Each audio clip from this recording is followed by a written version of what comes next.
As we all know, the election season is on. So Minister had to rush to Karnataka, but he's joining us straight from Karnataka, and we'll have a chat with him. Sir, thank you so much for joining us, and it's a pleasure having you at Digital India Fest, though virtually.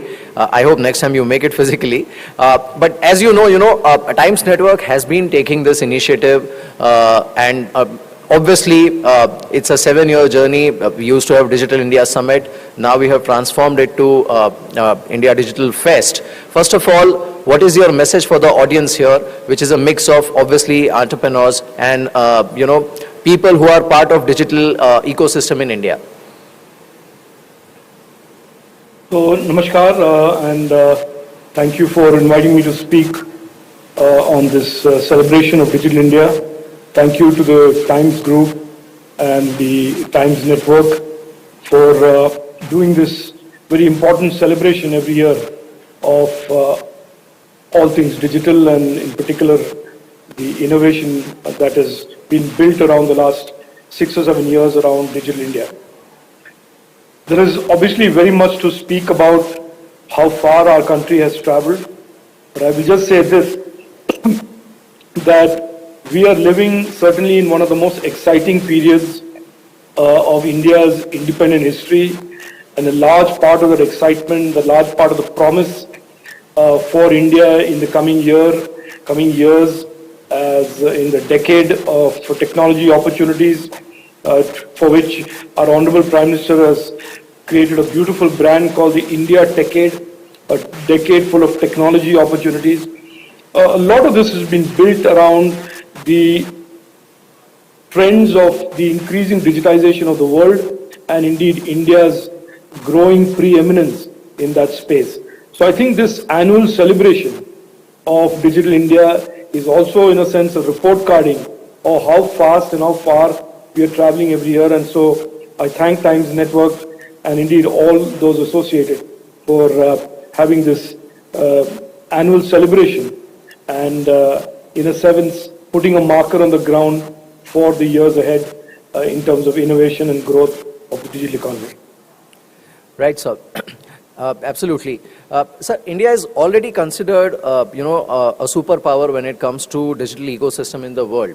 And we have seen the strides that India as a nation and as a digital economy has taken when it comes to, the online transactions, the UPI transactions, the retail. Now, obviously, going forward, this is only going to grow.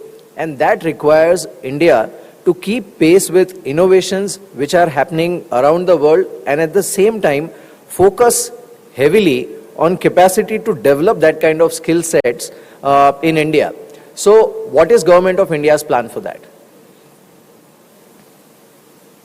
Look, I think one way of, in a sense, putting in perspective what our plan is, also to understand how far we have traveled in the last 8 years since Honorable Prime Minister launched Digital India. And if you remember, pre-2014, when there was a conversation about technology in India or indeed the digital economy, it was almost certainly limited to the IT and ITES space, and which was growing well. It has created tremendous amount of economic opportunity and created tremendous investments and jobs. But post-2014, the digital economy framework or the digital economy architecture in India has rapidly expanded and diversified to include many, many more elements. You talked about the internet and consumer tech space. You talked about digital payments. We are adding to that semicon design, electronics manufacturing. We're talking about AI. We're talking about blockchain.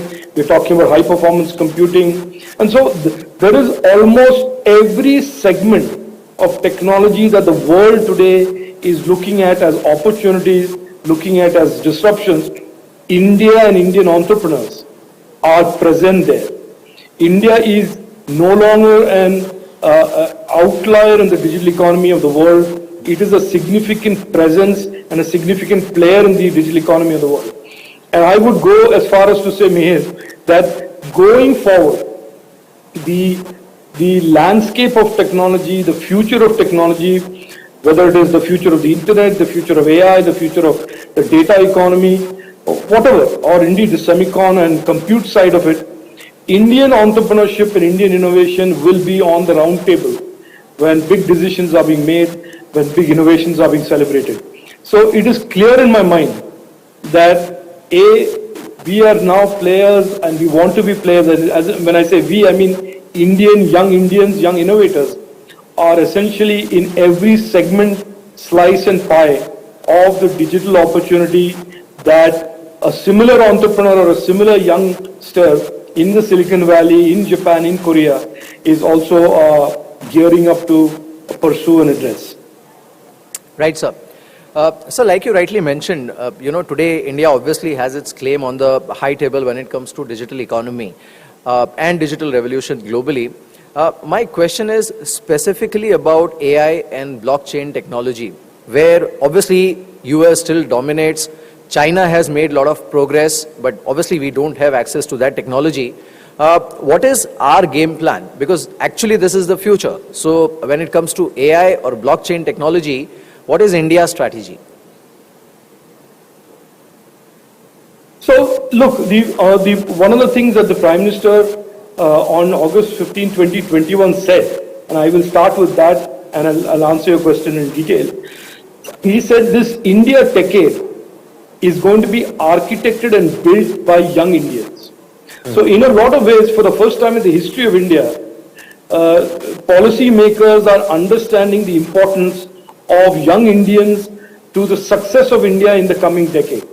And so on one side, one of the things that the Honorable Prime Minister has done very, very effectively and systematically is expand the opportunity pie. No segment of the digital economy today is unopened or is left unopened. It is, whether it's space, whether it's drones, whether it's semiconductors, whether it's electronics, whether it's blockchain, whether it's high performance compute, every segment of the digital economy today has the ability for a young Indian in partnership with the government, in doing it on his own, to be a participant in that space. So opportunities today are endless, limitless for young Indians who are determined to succeed. Yes, there are enabling issues that the government has to focus on and has focused on.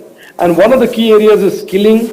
And there are two very important pillars of that. One is the national education policy with the very, very flexible framework of a national credit framework, academic banking of credits, allowing students to weave their way through the educational system as they determine something, as they find something that is to their liking, to their passion, and on top of it overlaying this very, very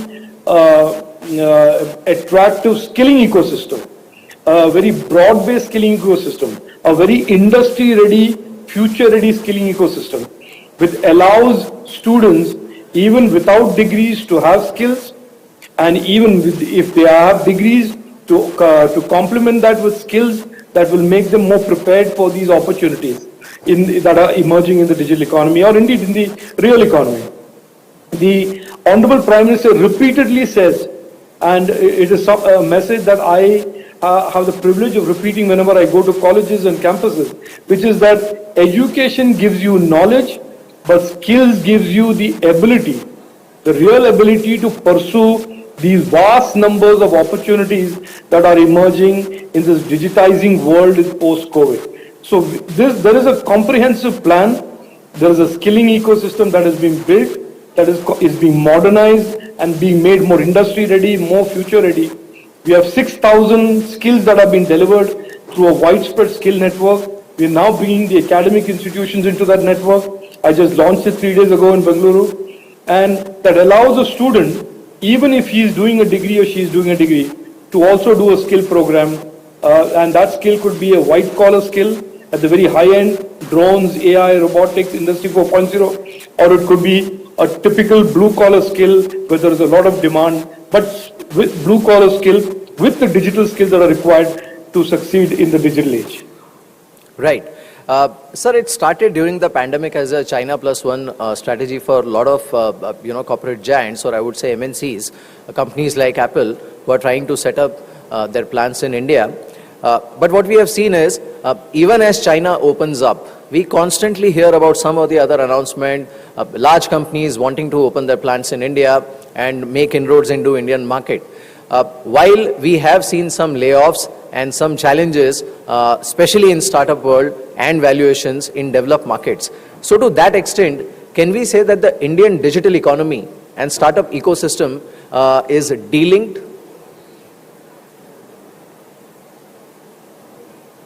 No, I don't think it's a question of dealing here as much as saying that we are growing, we are expanding, and we have what really one of the biggest advantages that most of the world does not have, which is our talent pool is so large, our youth and young Indians constitute such a significant portion, and even more a significant, potential significant portion of the global talent pool in the coming years, that is an advantage neither China has nor the Western world has.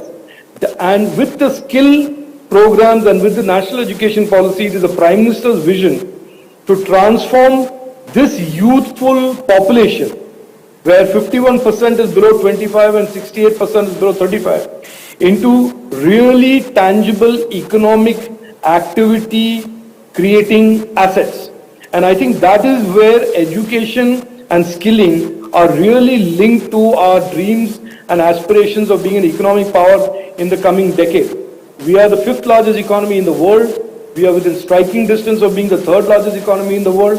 And if we do reach number 3 shortly, if we do reach number 2 or number 1 over the course of the decade or the years following that, it will be in large part due to how skilled our young Indians are, how globally adaptable this young talent is, and how our innovation ecosystem, which is increasingly becoming the trusted partner to the world on digital products and services, our innovation ecosystem becomes almost the backstop or the enabler for the world's increasing digitization appetite and digitization demand.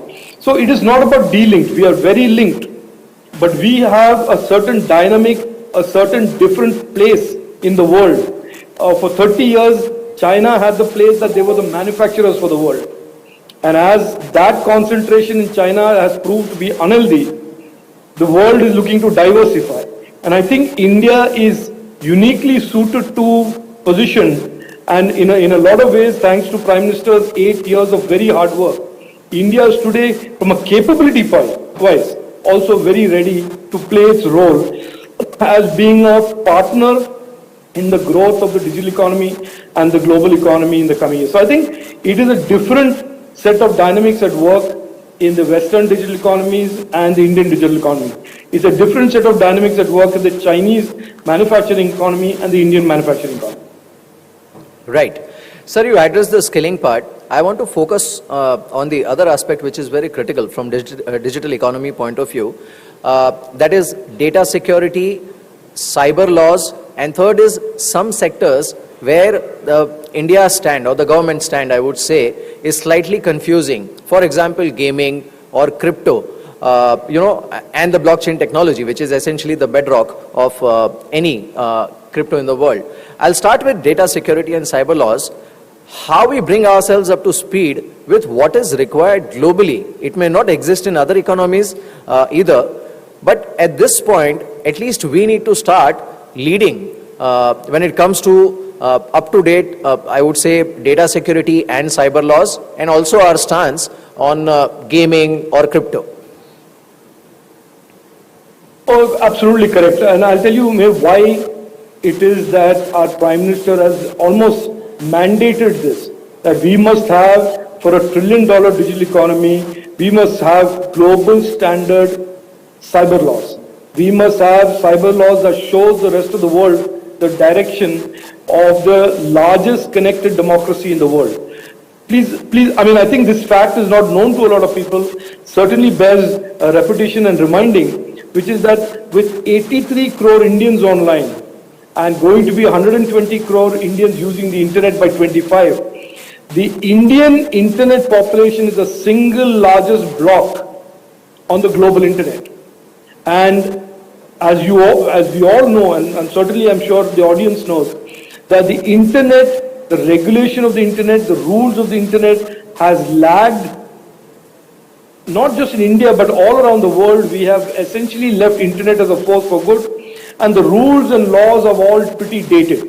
In India, in our particular context, the laws that regulate the internet and tech space are a 22-year-old legislation called the IT Act, and we are almost certainly midstream in creating its successor, the Digital India Act.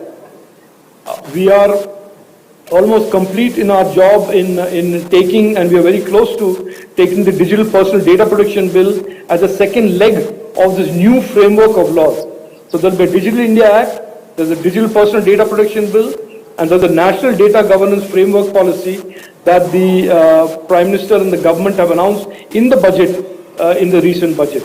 These three form the framework of what would be a very modern framework of laws that will guide, enable the trillion-dollar digital economy roadmap for the next decade. For the next 5 years, rather, not decade. And the basic principles of this are very simple. That we want to protect the citizens' rights. We certainly don't want any slowing down of the innovation ecosystem. So therefore, it will be ease of business and ease of living, and certainly protect the government's security and intelligence interests, as the case may be, which are very legitimate and will be very lawfully protected in the course of these laws. So our vision, our Prime Minister's vision is that the internet must grow, our internet economy must grow, the digital economy must grow, and it must be built, all these laws and policies should be built around the boundary conditions that the internet should be open, should be a safe and trusted place for all the Indians and digital Nagriks to use the internet, and any platform that operates in the Indian internet must be accountable to its digital Nagrik consumers. So these are the three boundary conditions around which all of this legislation, all of this jurisprudence is being built. And I have absolutely no doubt, because the Prime Minister has mandated this, that we will do this only through consultation, through extensive consultation, that these laws are being built for the young Indians for the next decade, that we will have, I think, global standard legislation that people will notice from all around the world. Right. So in that case, sir, can we expect, latest, or I would say latest laws which will regulate the gaming space or crypto space in India? Is that what you are saying? Look, I don't think we are uncomfortable with anything. I just want to be very clear on that.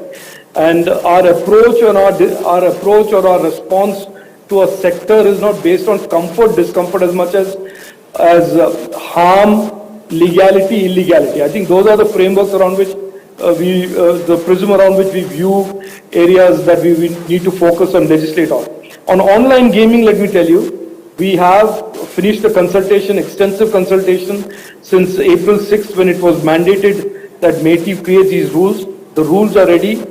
They are going through a process of scrutiny, and it will be soon notified.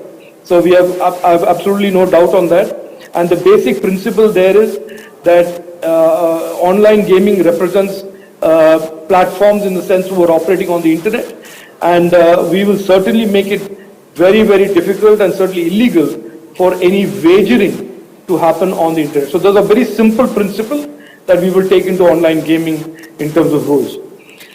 In terms of crypto and the blockchain, look, I have said this before, and the government of India is very clear in its stand on all things internet, including the future of the internet, which is Web3 and blockchain. We are certainly extremely supportive and extremely enabling of any innovation. There is one application and use case of the blockchain, which is crypto, which basically intersects between the internet and innovation ecosystem on one hand, and the macroeconomy and the financial sector, which is a regulated by the RBI on the other hand. And look, this phenomenon is not a unique phenomenon.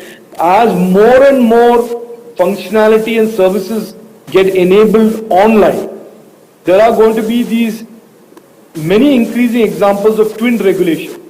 So there will be a sectoral regulator who has his or her view on what the regulations for that sector must be, and there will be the internet and tech regulator, which is MeitY. So we have no problems on anything to do with blockchain. We have said this, I have said this. But certainly it is RBI's case, and it's a very legit case, that crypto represents a macroeconomic risk. It represents many other types of risk. And as if that statement was not enough, FTX and many of these cases have only reaffirmed that crypto is not business as usual, and certainly crypto is not just innovation. So I think there is a need for that to be regulated. Countries around the world, central banks around the world are all trying to grapple with this problem. And I have said from almost certainly from February 2022 when I first spoke on the subject, that in India crypto is not illegal. If you buy crypto through the legitimate channels of LRS, RBI approved dispensation on foreign exchange, it is your choice to lose money or make money, and do it in a legal manner. The government, especially our government, does not get into the business of where you should invest in and what you should not invest in. But we certainly have the in a sense obligation to explain to Indian citizens that you can't exchange rupees for cryptos if you don't go through the LRS route or you violate FEMA. So that is where it is today, and the RBI is very, very clear on this. They have done an excellent job about steering our economy through very, very rocky, difficult, stormy, turbulent global economic times. And I think we should respect their view on how they chart out the crypto course and the crypto runway and the crypto roadmap. And certainly they have said that the CBDC is a route that they want to take. And I have absolutely no problem with that at all. And I think it is certainly the best way to do this without creating any downside risk for our economy. Nobody, no government in the world today wants to build downside risk at a time when there is so much of turbulence and so much of uncertainty in the world. Certainly, just because it sounds like an innovative, fashionable thing to do, I don't think we should be rushing headlong into saying crypto is right and crypto is good. Right. So last question to you. You did mention about the uncertainty in the world, and we have seen that happening in startup ecosystem. India obviously is the third largest startup ecosystem in the world. We have seen a sort of funding winter even in developed markets, and valuations have been going south, including in India. Are you slightly concerned about what is happening in startup ecosystem in India and overseas? No, look. There is obviously and I have gone through as an entrepreneur myself. I've gone through peaks and troughs and ups and downs, and I've seen cycles many times. And this is the very inherent nature of startups. These valuation bubbles build. There is more money chasing less ideas, and then many more jump into the idea train, and then valuations sort of moderate. So I think we are seeing a cycle that in any way would have played out, especially after some of the big busts of WeWork and all of these big global sort of unicorns. I'm using the polite phrase, they're correcting, and people beginning to be a lot smarter about where the value lies and where the intellectual property is. Apart from that, I think certainly COVID, the overstimulus during COVID in the US economy and the European economy, the Ukraine-Russia war, has certainly, both those factors have caused some significant headwinds in risk aversion. So I think we are living at a time where innovation and technology is on the rise, and the digitization of the world continues to expand, but risk and this is certainly sort of further exacerbated by the Silicon Valley bank type of example, that the risk in itself is getting moderated. So people are beginning to be a lot more careful, a lot more prudent, which is actually a contradiction to the word risk, but bringing in prudence and a little bit more detailed analysis before making investments, which is all causing not a slowdown of the digital economy, but it is causing certainly a valuation correction. Right. Well, on that note, sir, thank you so much for joining us. And obviously, the future as far as India is concerned is bright. But like you rightly said, people are being prudent, people are being cautious. Thank you so much, sir, and all the best for your Karnataka campaign. Thank you so much.